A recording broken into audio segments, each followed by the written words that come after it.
안녕하세요. 저는 이 세상에서 사는 평범한 남성입니다. 여기에 글을 쓰는 이유는 아무도 알지 못할 것 같아요. 그냥 평범하게 살아온 제가 이런 청천벽력 같은 일이 일어날 것이라고는 상상조차 못했기 때문입니다. 그래서 제게 어떤 기막힌 일이 있었는지 이야기해 보겠습니다. 어린 시절, 저는 누나와 남동생 사이에서 둘째로 태어났습니다. 누나에게는 위로 밑으로는 남동생에게 양보를 해야 했기에 욕심이 없이 살아왔던 것 같아요. 욕심이라고 할 수 있는 것은 먹을 음식 정도밖에 없네요. 부모님은 항상 형제 사이가 좋아야 한다고 말씀하셨습니다. 집안에서 큰 소리 내고 싸우는 걸 싫어하셨죠. 그리고 형제 사이에 유대로 다루는 법을 가르쳐 주셨어요. 어렸을 때는 이 말들을 이해하기 쉽지 않았어요. 누나와 동생도 부모님의 가르침에 귀를 기울이지 않았던 것 같아요. 특히 남동생은 다른 어린이들보다 투정을 많이 했고 부모님의 가르침에 반항하기도 했죠. 형제가 없었으면 좋겠다. 형제가 뭔 소용이야 같은 식으로 대화하기도 했어요. 나 홀로 맛있는 음식을 다 먹고 싶었고 좋은 장난감도 타보고 싶다고 생각했어. 그러나 형과 누나 때문에 내가 사고 싶은 것도 못 사고 너무 싫었어. 그렇게 계속해서 이야기했더니 엄마가 형제로 나뉜 핏줄만큼 중요한 게 없다고 말했어. 내가 너무 도움을 받지 못한다고 생각했지만 결국은 늘 형제로서의 도움을 받았고 그건 꽤 많은 것 같아. 하지만 나는 아무 도움도 받지 않는 것 같았어. 동생은 욕심이 많고 우리 형제들을 싫어했어. 아마도 크리스마스나 특별한 날이었을 때 우리 형제들에게 선물을 받을 수 없어서 화가 났던 것 같아. 그러니까 계속해서 막무가내로 행동했고 욕심을 부렸어. 특히 동생은 자기가 원하는 것을 못 얻을 때 화를 많이 냈어. 우리 누나는 2살이 많았고 동생은 3살이 젊었어. 동생은 욕심이 많고 자기 맘대로 행동하는 게 버릇이 되었어. 그리고 형과 같은 이유로 원하는 것을 못 얻으면 정말 화를 냈어. 말이나 설득으로도 안 듣고 엄마의 말도 안 듣는 동생이 어떻게 내 말을 듣겠어? 어느 날 동생 생일에 생일 파티를 하자고 했던 적도 있었어. 우리 가정은 정말 부유했고 부모님도 일을 많이 하셨어. 이거는 엄청난 상황이었던 거야. 남동생은 자기 생일 파티를 열고 싶어서 친구들을 집으로 초대하고 싶어 했지만 그게 어려운 상황이었어. 난 그 사실을 알면서도 동생이 부모님께 투정을 해서 큰 문제가 생겼어. 부모님은 생일 파티를 허락하지 않았는데 동생은 왜 다른 친구들은 할 수 있는데 나만 안 되냐며 계속 우기는 거야. 형이라는 나도 동생을 제지하려다가 큰 싸움이 벌어진 적도 있어. 동생은 엄마 아빠가 다 따른다고 하지 말고 자기 생각을 존중해주라며 계속 주장했어. 결국 나도 참지 못하고 동생에게 말을 너무 심하게 하고 말았는데 마지막에는 스트레스에서 동생에게 폭력을 쓴 적도 있어. 정말 참다 못한 순간이었지만 그런 것 하면 안 되는 거 알아. 그때는 동생보다도 더 크게 반성했어. 동생은 제게 달려들면서 우리는 몸싸움을 벌이고 있었습니다. 그러던 중 지나가던 누나가 급히 와서 우리를 말리려 했지만 여자의 힘으로는 우리 세고 힘세고 어린 남자 아이들의 몸싸움을 말리기에는 어려움이 있었습니다. 잠시 후 우리는 상대방을 때리고 욕하며 서로 지켜보느라 힘을 다 썼고 결국 지쳐서 상태가 되었습니다. 화가 났고 자존심 상해 나는 밖으로 나갔습니다. 어디에서 마음을 정화할 수 있을까 고민하다가 친구 집으로 향했습니다. 친구는 학원에 다니고 있을 터였지만 그냥 가고 싶어 해서 집 앞에 도착했습니다. 친구 없이 집에 있는 친구 엄마가 맞이해 주셨는데 상처 입은 제 얼굴을 보고 안으로 들어오라고 해주셨습니다. 무슨 일이야? 얼굴이 왜 그래? 입술에 피도 나 있고 세상에 이런 일이 언제 생겼어? 친구는 언제 와라고?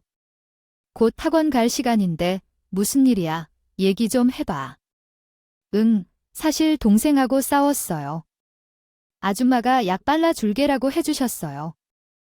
평소에도 매우 가깝게 지냈기 때문에 저에 대해서 많은 것을 알고 계신 친구 엄마는 제게 약을 발라주시며 따뜻하게 대해주셨습니다.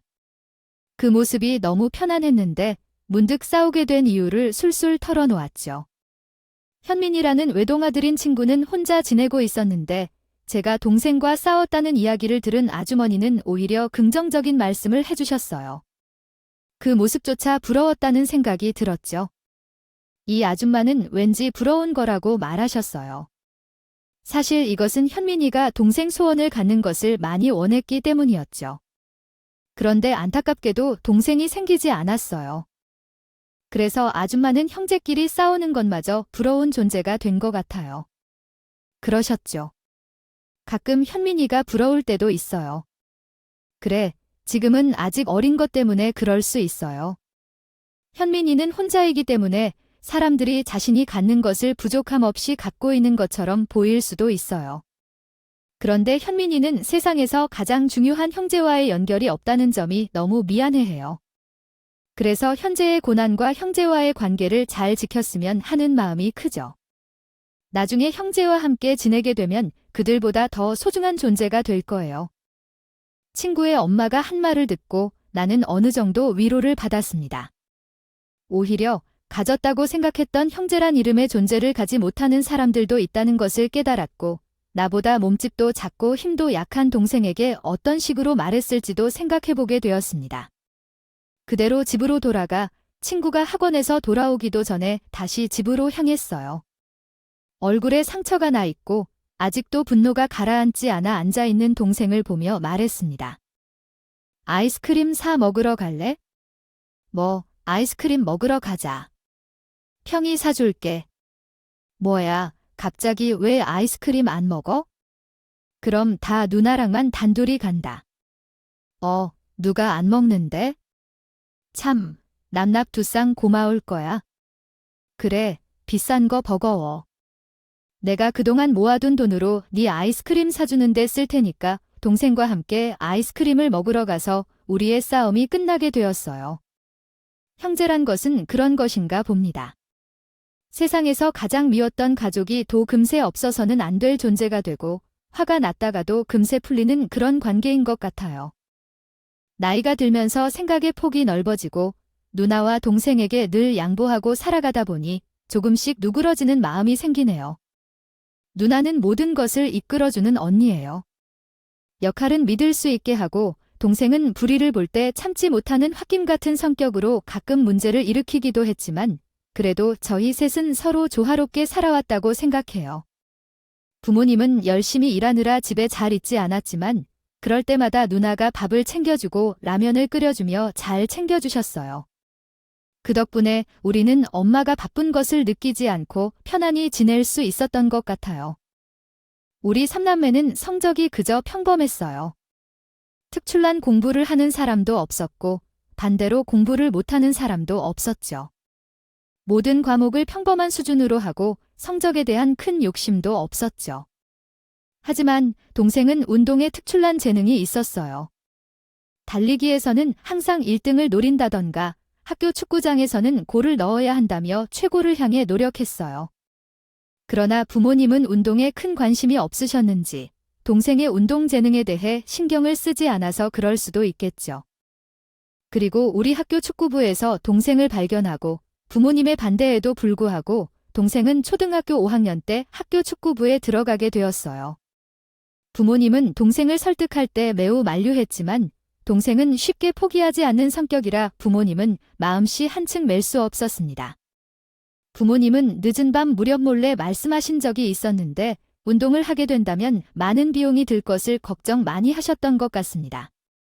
제가 동생 때문에 더욱 고민하게 된 계기가 된 것은 아니었나 싶습니다. 동생이 축구부에 들어가게 되어서 부모님은 많은 걱정을 했지만 그런 불안을 달래주는 소식을 들었습니다. 부모님은 동생의 운동에 대해 기뻐하긴 하나 걱정이 많아 보였습니다. 운동이란 분야는 비용을 많이 드는 것으로 유명하기 때문에 누구나 알 수 있는 사실입니다. 이러한 상황에서 학원도 못 다니는 상황에 빠지게 된다면 저와 언니는 어떻게 해야 할지 고민이 되었습니다. 쉽기도 하고 여러 가지 감정이 생겼습니다. 제가 아무리 형제를 소중하게 생각하는 아이가 됐다고 해도 저 역시 그때 중학생일 뿐이었으니까요. 어렸을 때부터 하도 동생에게 양보하고 누나에게 양보하고 자라다 보니 제 삶이 그것에 대한 피해의식이 있었던 것 같기도 해요. 그렇다고 또 동생에게 하지 말라는 말을 한다고 해도 제 말을 들을 녀석이 아니었으니까요. 그리고 제 그런 우려는 현실로 나타났습니다. 6학년이 된 동생은 당장 동계 훈련부터 시작해서 각종 스포츠 용품을 맞추었고 대회도 나가게 됐는데 그때 들어가는 돈 때문에 부모님께서 힘들어 하셨어요. 또한 운동을 시작한 후로 동생의 식성은 거의 2배 가까이 늘어났기 때문에 집안에 먹을 것을 사다 놓아도 금세 바닥을 보이곤 했어요. 저희 집안 형편으로 일주일에 2번 정도 고기를 먹는 것도 힘든 일이었는데 운동을 하고 돌아온 동생은 매일 집에서 맛있는 반찬을 탄식했습니다. 누나, 고기 없어. 고기 엄마가 다 주라고 해놓은 거 없냐고 넣어야 해. 냉장고에 좀 바쁘잖아. 너 어제 더 고기 먹었잖아. 그건 나도 안 먹고 남겨놓은 건데, 나 배고픈데. 반찬이 이게 뭐야? 엄마한테 올라고 고기 사오라고 해야겠다. 얼른 먹어. 고기는 무슨? 얘야, 너는 무슨? 엄마 아빠가 돈이 어디서 펑펑 나오는 줄 아냐? 남의 공장에서 하루 종일 길에 써버는 돈인데 네가 이렇게 먹으면? 딴 민규는 뭐 먹고 살랴? 누나도 누나랑 형은 그냥 가만히 책상에 앉아있기만 하는데 뭐 나처럼 뛰면서 운동해봐 먹는 거 2배로 먹어도 될까 말까라고 됐고 아무튼 너 운동 언제까지 할 거냐 6학년 졸업할 때까지만 하고 그만하지 우리 집안 형편에 무슨 운동이야 누나 무슨 말을 그렇게 하냐 난. 꼭 축구 국가대표 될 거라고 감독님도 나 잘한다고 했단 말이야. 잘하긴 내가 보니까 하나도 안 잘하던데 누나랑 형은 몰라도 너무 몰라. 운동에 대해서 뭘 안다고. 그래 난 무조건 축구 국가대표 될 거니까 그때 가서 나 아는 척이나 하지 마라. 동생은 자신의 운동선수로서의 꿈을 포기하지 않는다고 하더군요. 저는 동생의 말을 듣고 살짝 움직했습니다. 지금도 부모님이 힘들어 아시는데 앞으로 점점 더 힘든 일이 있을 것 같아서요. 그 당시 누나는 고등학생 저는 중학교 3학년이었기에 아무리 공부를 하지 않는다고 해도 최소한의 학원은 다니고 있던 상태였고 이것저것 들어가는 돈이 꽤 있었거든요. 부모님은 배움이 짧을 쓰시고 워낙에 착하신 분들이라서 월급이 많지 않은 고임에도 그저 감사하게 생각하고 일을 하고 계셨던 분들이 없기에 저희 집에 큰돈이 나올 일은 전혀 없었던 상태였답니다. 저도 나름대로 애니메이션 화가를 하고 싶다는 꿈을 갖고 있었지만 집안 형편상 학원에 다니고 싶다는 말도 하지 못하고 있었는데 동생이 그런 말에 조금은 화가 나기도 하더라고요. 동생은 그 후로도 집안에서 많은 돈을 요구하지 않았고 한자리에 계속 있을 때가 많았어요. 얼른 먹어. 고기는 무슨? 얘야, 너는 무슨? 엄마 아빠가 돈이 어디서 펑펑 나오는 줄 아냐? 남의 공장에서 하루 종일 길에 써버는 돈인데 네가 이렇게 먹으면? 딴 민규는 뭐 먹고 살랴? 후원해줬으며 누나는 대학교에 들어가게 됐어요. 지방에 있는 4년제 대학교 아니었지만 기숙사 생활도 해야 했고 등록금도 내야 했기 때문에 누나에게도 상당히 많은 지출이 있으셨던 것 같아요. 그러면서 또 중간에 끼어 양보해야 하는 것은 저였습니다. 누나의 대학생과의 동생의 운동 생활에 돈을 많이 쓰고 계신 부모님의 모습을 보고 너무 안타까운 마음에 제가 하고 싶은 일에 대해서도 제대로 말씀드리지 못했어요. 누나는 기숙사에 동생 역시 운동부 기숙사에서 합숙을 하면서 지내고 있던 상태라 집안에는 저 혼자 지내고 있었는데 더불어 누나와 동생에게 들어갈 돈 걱정을 하고 계시는 부모님의 모습을 알고 있기에 차마 제 꿈에 대해서는 말씀을 드리지 못했던 것 같네요. 그렇게 꿈을 접은 채 평범한 고등학교 생활을 마치게 됐고 2년제 대학에 들어가 졸업도 하고 군대도 다녀왔습니다. 그동안 동생은 고등학교까지 축구를 하고 그만둔 상태였어서 동생이 운동을 그만둔 후 한창 방황을 하면서 지낼 때 저는 군대를 제대하고 동생에게 용돈을 주며 위로해줬습니다. 비록 제 꿈도 이루지 못했지만 동생이 자신의 꿈 앞에서 좌절하는 모습에 마음이 많이 힘들었어요. 그렇게 지내던 동생은 군대에 가게 됐고 저와 누나는 어른으로 자리를 잡아 집안을 보태주는 든든한 자식들로 성장했습니다. 급여가 많지는 않았지만 더 이상 부모님께 생활비를 받아 쓰지 않고 오히려 우리가 벌어서 부모님께 도움을 주는 자식들로 거듭났어요. 호전적인 삶이 되기를 바라며 함께 힘을 모아 나아가는 것이 우리의 소망입니다. 생활비를 주셔서 정말 감사했어요. 부모님께서 기쁘게 웃으시며 보이시는 모습에 기분이 좋았어요. 그땐 작은 돈이지만 제게는 큰 의미가 있었어요. 제 힘으로 돈을 벌어 부모님께 드리는 것이 정말 즐거웠어요. 가족들이 돈을 벌어 먹지 못했던 음식을 먹을 수 있었던 것 같아요. 삶은 풍족하지 않았지만 그런 재미를 느끼며 행복하게 살았어요. 동생이 군대에서 제대를 하고 나와서 축구 클럽의 코치로 일을 시작했고 가족 모두 행복한 시간을 보냈어요. 여러 해 동안 여러 여자친구를 만났고 행복한 시간을 보냈어요. 처음으로 여자와 연애하는 것이 미숙했지만 좋은 추억을 만들었어요. 동생이 소개팅을 제안했어요. 그래서 만나봤는데 예쁜 누나라고 하더라고요.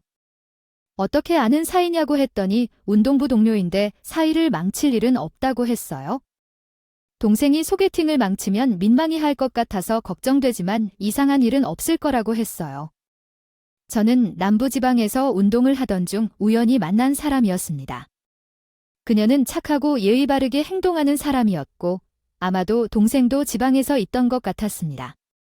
어쨌든 이곳 지역에서는 인연이 없었기 때문에 서로를 좀 더 이해하고 서로의 병을 치료하며 맛집도 소개해주기로 했습니다. 나도 형태도 좋은 일을 해보자고 했고 그녀는 잘 됐다고 했습니다.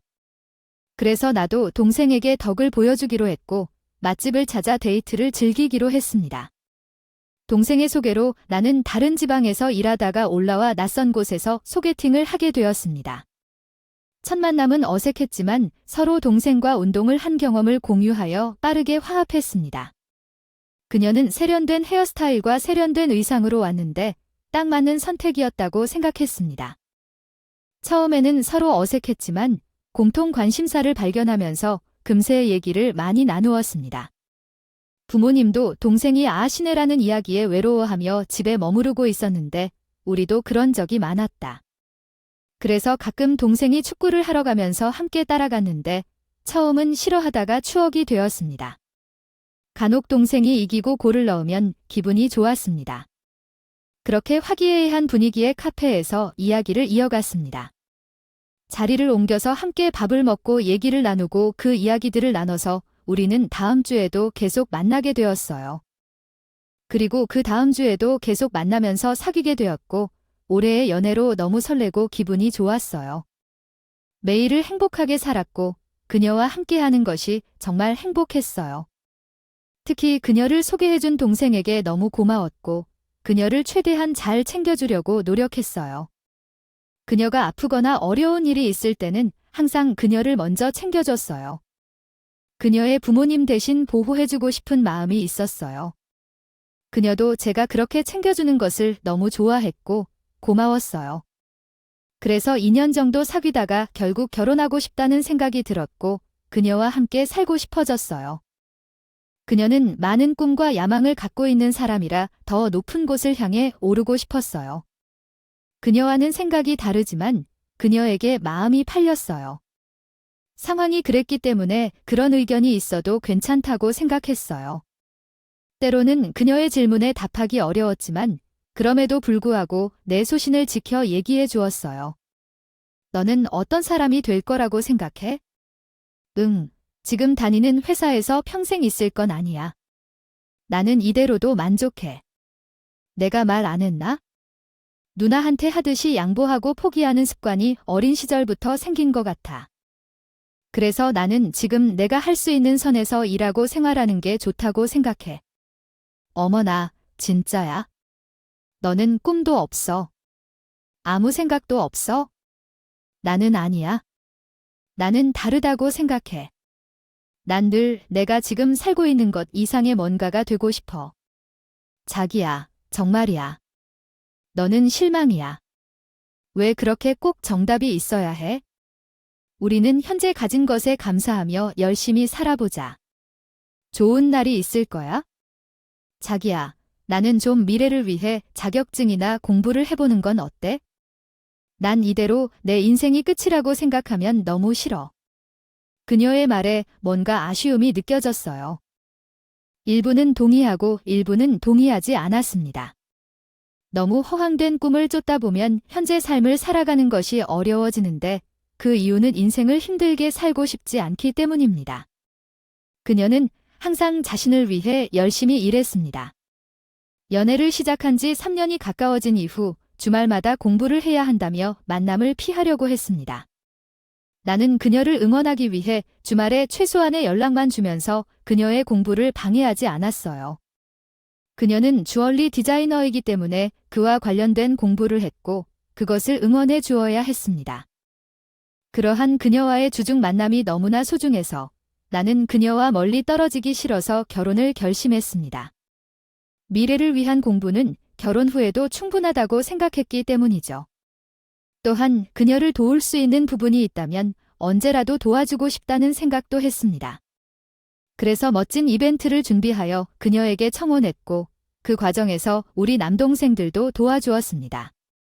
우리는 모두 축구를 했던 친구들이었고 그를 통해 서로를 소개하고 연락을 주고받으며 지낼 수 있었죠. 카페를 예약하고 그녀와의 소중한 시간을 담은 영상을 제작하며 3100송이의 장미와 예쁜 반지를 준비하여 그녀를 기다렸습니다. 정말 이런 순간이 올 줄은 몰랐는데 준비 과정에서 내 마음이 울컥했습니다. 그러던 중 그녀의 남동생이 다가와 형님, 서두르시지 말아요. 아직 어리지만 누나와 결혼해도 괜찮아요. 라며 말했습니다. 나는 당황했고 왜요?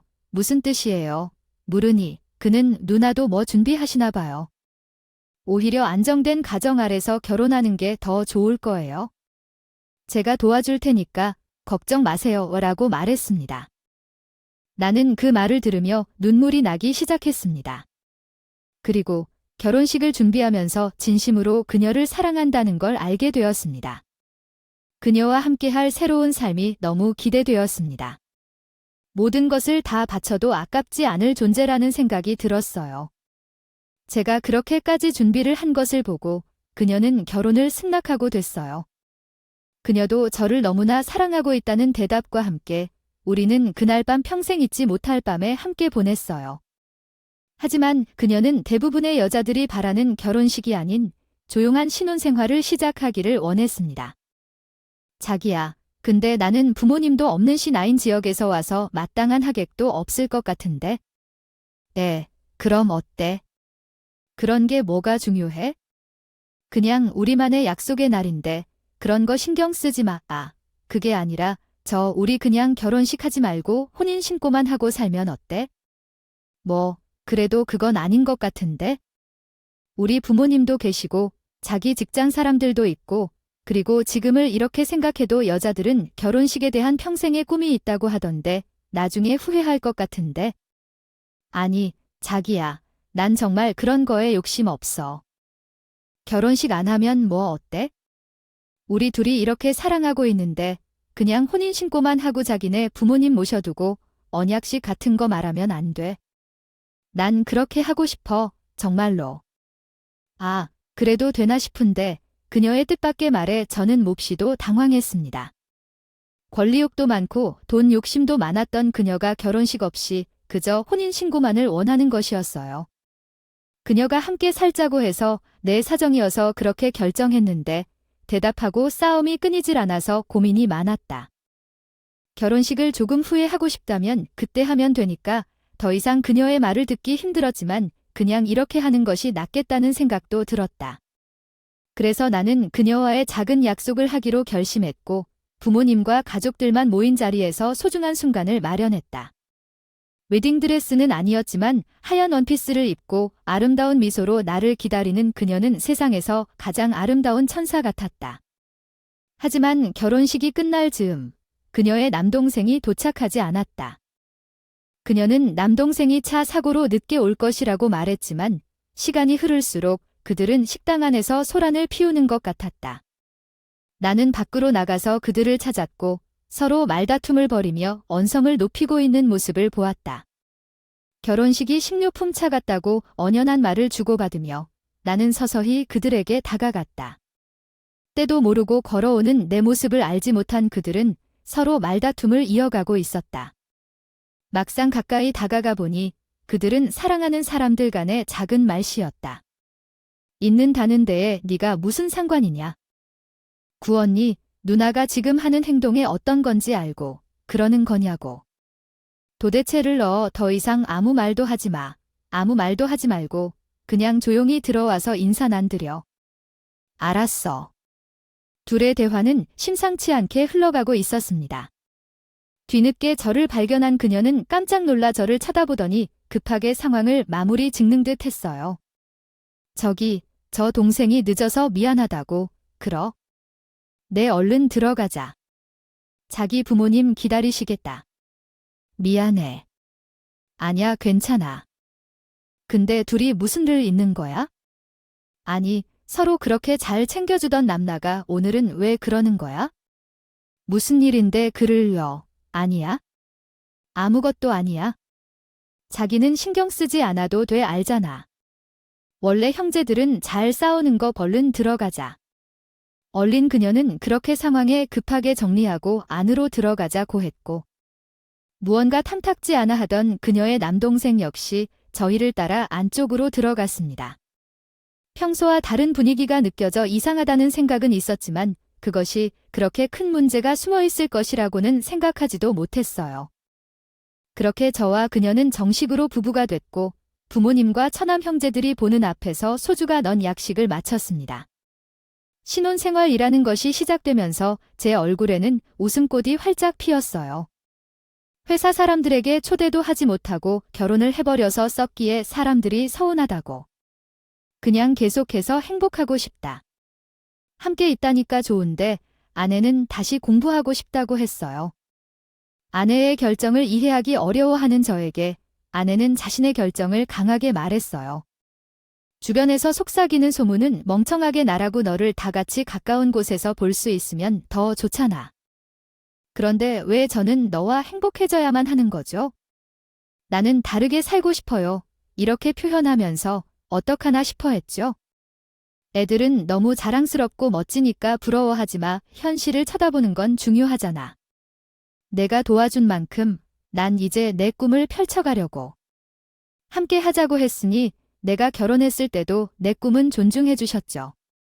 알겠어요. 믿어주세요. 함께 계속해서 행복하고 지지하고 싶어요. 미안해, 알겠어. 내가 할게. 그에게 말하지 말아줘. 걱정하지 말아줘. 다 애기처럼 걱정하지 말아줘. 사다코는 그런 모태부와 주말마다 멀리 떨어져 살게 되었습니다. 가끔씩 화상통화를 하면서 멘토의 아이들을 보여주고 안심시켜주기도 했어. 열심히 공부하고 집에서 아랫밥도 먹으며 하룻밤을 지내는 것까지 나는 그런 감사함으로 카드를 줘서 밥을 사주겠다고도 했지만 나의 신뢰는 곧 무시무시한 배반으로 돌아왔어. 어느 날 갑자기 찾아온 형제의 청첩장에는 이상한 이름이 적혀 있었기 때문이었지. 나는 병에 걸려서 오후 시간에 근로를 유지하고 있던 중 형의 전화를 받았어. 지금 창구에 좀 와주세요. 우리 사무실 1층까지 왔어. 어떻게 이렇게 급하게? 왜 숨을 이렇게 쉬느냐고. 알았어. 잠시만 기다려. 담배를 끊겠다는 담배 연기를 입안에 쏟아 붓고 있어서 놀랐고 1층으로 내려갔어. 형은 땀으로 급기야기 머리에 붙어 있는 것 같았다. 왜? 나 정말 멋있잖아요. 이거. 안타깝게도 내 처남이 결혼하기로 결심했나 봐요. 처남이 보낸 청첩장에는 제 아내의 이름과 함께 다정한 모습의 아이들과 함께 찍은 낯선 남자와의 사진이 담겨 있었어요. 몇 번이고 제 마음을 가라앉히려고 하지만 너무 화가 나서 아무 말도 할 수가 없었어요. 결혼식 날짜가 다가오고 있는데 어떻게 이런 상황이 벌어질 수 있었나요? 온전히 이해할 수 없어서 정신이 혼미해졌는데 다행히도 동료가 나를 깨워줘서 다시 현실을 직시할 수 있었어요. 그래도 나의 아내는 사진 속에서 아름다운 미소로 웃고 있었는데 그 모습은 여전했어요. 결혼식 날짜가 다가오니 마음이 심란했어요. 3주 후의 토요일 오후, 제가 보고 있던 사진을 자세히 살펴보다가 제 멘토인 사람의 아이들이 사진에 나온 아이들이라는 것을 깨달았어요. 아내는 주말마다 공부를 하는 게 아니라 사진 속의 남자와 만나 연애하러 가는 것 같아 보였어요. 모든 조각들이 맞춰지기 시작하면서 그동안 아내에게 한 행동들이 마치 퍼즐처럼 맞춰지는 느낌이었어요. 함께 깊은 사랑을 공유하고 함께 시간을 보내던 아내가 이제는 다른 남자와의 관계에 빠져 있다는 사실에 가슴이 아프기만 했어요. 게다가 아내와 함께 모든 것을 하고 싶다고 생각했던 그 시간들이 새록새록하게 변해버리는 게 더 아팠습니다. 정말 죄송한데 제가 뭐라고 해야 할지 모르겠어요. 이해가 안 가요. 예전에 그 사람과 만나는 것을 아는데 누나와 매혼을 말려 했는데 누나는 사랑은 사랑이라며 그저 그렇게 남기네요. 지금 내 마음을 표현하는 말이 없어요. 제가 도와줘야 할지 정말 극적으로 생각해도 안 돼요. 썩은 곳에 신경 안 돔, 알려줘서 고마워. 그냥 고맙다. 이런 상황이 괜찮아요. 지금은 땀이 식어서 얼굴이 하얘지고 있어요. 괜찮으세요? 함께 병원에 갈까요? 뭐라고요? 왜 그래요? 당황하시지 마세요. 갈기로 말하게요. 처남 소리가 점점 들렸을 때 나는 주저앉아 정신을 잃어버렸어요. 일어나니 병원이었고 사위가 제 곁에 있었습니다. 정신을 차렸을 때 그 상황이 너무 불편해서 눈물이 흘렀어요. 내가 사랑하고 믿었던 그녀가 다른 사람과 결혼을 한다는 사실은 정말로 믿기 어려웠어요. 그러나 어떻게 반박해봤자 현실은 변할 수 없었습니다. 단지 그 현실을 받아들이고 대응해야만 하는 상황이었습니다. 결혼할 남자는 그녀의 회사 대표라고 하더군요. 이혼한 아이 둘을 키우는 싱글 아빠였고 몇 년 전에 이혼했다고 합니다. 사위도 그 대표에 대해 어느 정도 알고 있었고 그 사람이 예전에 여러 방면에서 도움을 줬다는 이야기를 들었고 가끔 아이들을 돌봐준 적이 있다고 합니다. 처남은 그 대표와 어떤 관계인지 잘 모르던 것 같아요. 그저 좋은 대표라는 이미지를 가지고 있었을 뿐이었고 그렇기에 친절하게 지냈다고 합니다. 이 모든 사실을 듣고 난 후 나는 아내의 사무실로 향했습니다. 예전이라면 1층이나 근처 카페에서 전화를 걸었을 것이지만 이번에는 바로 사무실로 들어갔어요. 아내가 나를 미처 확인하지 못해서 사무실에 들어와 회사 직원들과 이야기를 나누고 있었다. 어이가 없네. 내가 여기 있었단 말인데. 아이고 깜짝이야. 당신 여기서 뭐 하는 거야? 내가 여기 올라오니까 깜짝 놀라하네. 아이고, 회사 직원들 소개를 안 시켜줘서 그런 거겠지? 좀 소개시켜줘 바랄게요. 안녕하세요 여러분, 저 남편인 분입니다. 결혼식을 따로 하지 않았어요. 아내가 하객이 없다고 해서요. 여기 계신 여러분이 오셔도 충분히 하객으로 충분히 됐네요. 당신, 왜 이제서야 나와? 얼른 따라와서 얘기하자. 사무실에 아내가 올라오지 말라고 했잖아. 아니, 왜 내가 그럴 필요가 있어? 왜 사무실로 못 올라가? 나는 당신의 남편이자 법적으로 남편이라고 기분 좋아하는 소리를 크게 지르며 말했다. 아내는 당황해 꾸불꾸불하며 사무실 밖으로 끌고 나가려고 했지만 나는 신경 쓰지 않고 계속해서 사무실 안에 있는 사람들에게 이야기했어요. 그리고 청첩장을 꺼내어 그들에게 보여주었어요.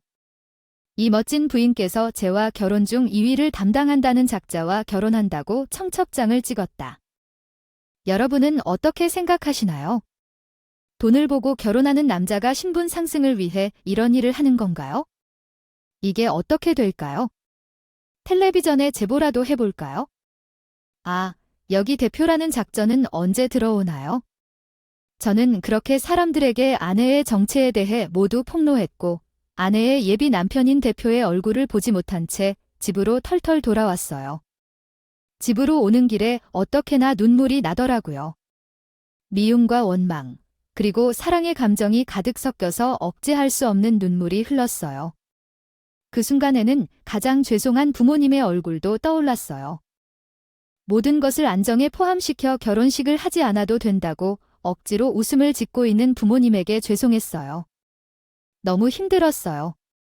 그리고 청첩장을 열어보는 다음 날 하루 만에 이혼을 하게 됐어요. 서류 제출 후 완벽하게 해결되는 데에는 조금 시간이 걸렸지만 결혼한 지 얼마 되지 않아 재산 분할이나 양육권 등이 없어서 깔끔하고 빠르게 진행할 수 있었죠. 시간이 그렇게 흘렀는데 그럼에도 불구하고 시간은 계속 흐르고 그동안 저는 아내와 함께 사는 집을 나와서 회사에 다니며 생활했어요. 살 방법이 없는 것 같았는데 어떻게든 살아가는 법을 알아내야 했어요. 그렇게 헤매는 동안 시간이 지나 얼마 되지 않아 그 사건이 일어난 지 3년째. 옆에는 든든한 동반자가 생겼어요. 누구보다도 가정을 미안하게 생각하는 모습을 아는 사람으로 아주 현명한 분이었죠. 지금 나의 아내라곤 나보다 더 행복한 사람 없다. 현재 가진 모든 것에 만족하며 이 행복을 영원히 지키고 싶다. 이상으로 나의 이야기를 마치겠다. 긴 시간 동안 나의 이야기를 들어주어 감사하다. 감사합니다.